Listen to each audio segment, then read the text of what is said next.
Statut, le conseil et l'expertise du CIG Petite Couronne. Bonjour et bienvenue à toutes et à tous dans notre émission Minute Statut, le Zoom, consacrée aujourd'hui au complément indemnitaire annuel, le fameux CIA.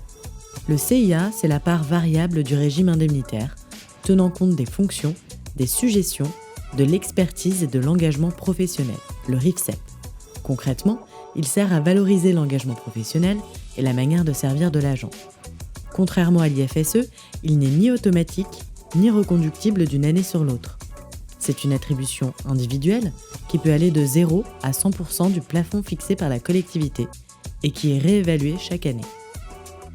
Si une collectivité choisit de mettre en place le RIFSEP, elle ne peut pas retenir uniquement l'IFSE, en application du principe de parité avec l'État et de l'article L714-5 du Code général de la fonction publique. Elle doit prévoir les deux parts, IFSE et CIA. Afin de nous éclairer plus précisément sur le sujet du jour, nous avons l'honneur de recevoir aujourd'hui Peggy Ngombe, juriste au sein de la direction du conseil et de l'expertise statutaire du CIG Petite Couronne. Bonjour Peggy, merci d'être avec nous. Bonjour.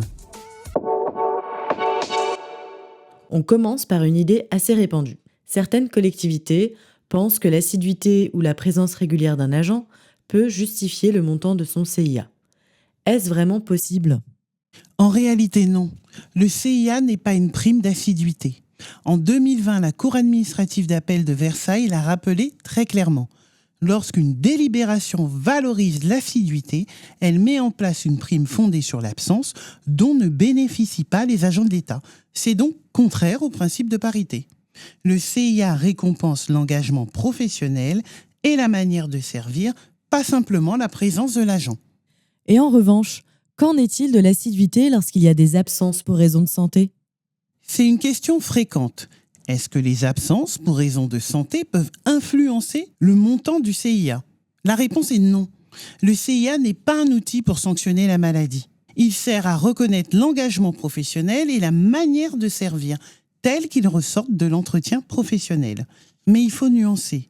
Une absence peut avoir un impact sur les résultats, et cet impact peut être pris en compte à condition qu'il soit évalué objectivement. On regarde la durée de présence effective et la qualité du travail sur cette période. La jurisprudence est cohérente sur ce point. La Cour administrative d'appel de Paris a annulé une forte baisse de CIA alors que l'agent avait eu une évaluation très bonne. Le Conseil d'État a jugé qu'une présence de 2 mois et demi permettait une évaluation, alors qu'un mois de présence après 11 mois d'absence ne suffisait pas. Et en cas de mutation, c'est la collectivité qui a employé l'agent le plus longtemps qui doit évaluer et verser un CIA proratisé. En résumé, on ne pénalise pas la maladie, mais on peut tenir compte de l'impact réel sur les résultats de manière proportionnée et justifiée.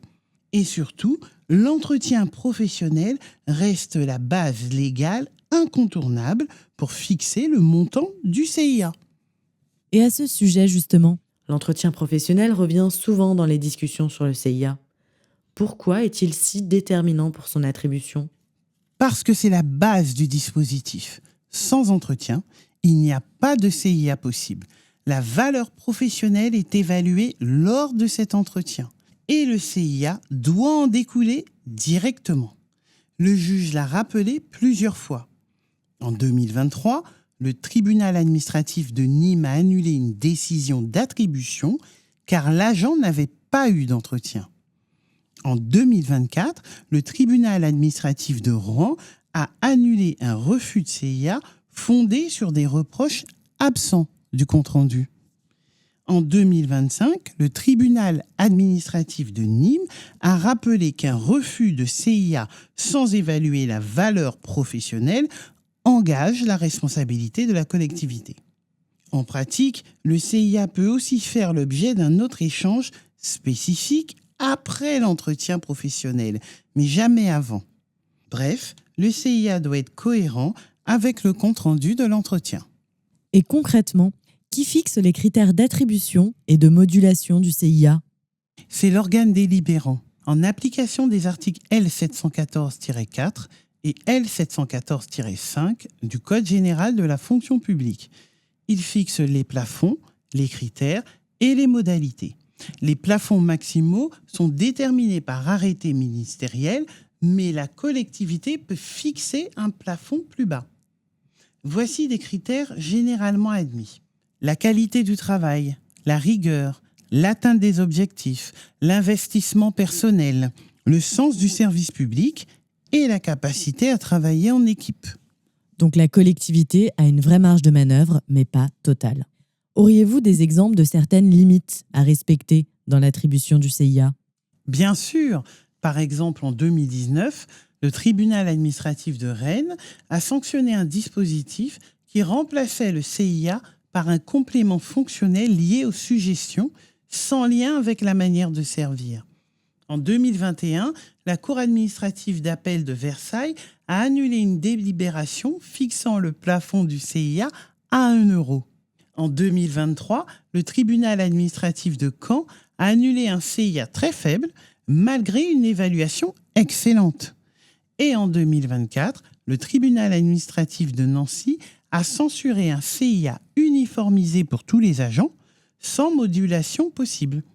En réalité, la règle d'or est la suivante: il doit y avoir une cohérence avec le compte-rendu d'entretien professionnel et la proportionnalité du montant. C'est très clair, merci.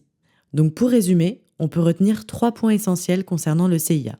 D'abord, le CIA n'est pas une prime d'assiduité. Il ne peut pas reposer uniquement sur la présence ou l'absence des agents. Ensuite, il ne peut pas être modulé sans lien avec l'entretien professionnel. Une décision qui ne s'appuie pas sur le compte-rendu d'entretien professionnel est juridiquement fragile et peut être annulée. Enfin, il doit y avoir une cohérence entre l'évaluation et le montant versé, sous peine d'erreurs manifestes d'appréciation. Le CIA n'est donc pas un outil de sanction ni un outil automatique. C'est un levier de reconnaissance de l'engagement professionnel fondé sur des critères objectifs, transparents et cohérents. Merci Peggy d'avoir été avec nous et de nous avoir donné votre brillante expertise concernant le complément indemnitaire annuel. Pour aller plus loin, n'hésitez pas à consulter les documents et liens utiles que vous trouverez sous ce podcast ou pour les affiliés en passant par le site internet du CIG Petite Couronne dans l'espace Abonnés. À bientôt. Minute Statut, le conseil et l'expertise du CIG Petite Couronne.